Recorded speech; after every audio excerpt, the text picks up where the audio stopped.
এবারে যে মশলাটা আমি পিষে রেখেছি অমনি দিয়ে দেবো।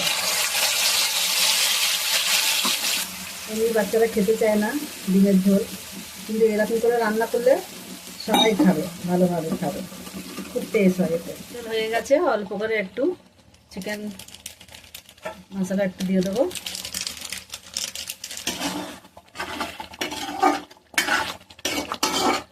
আসুন বন্ধুরা, আমার ডিমের ঝোল হয়ে গেছে।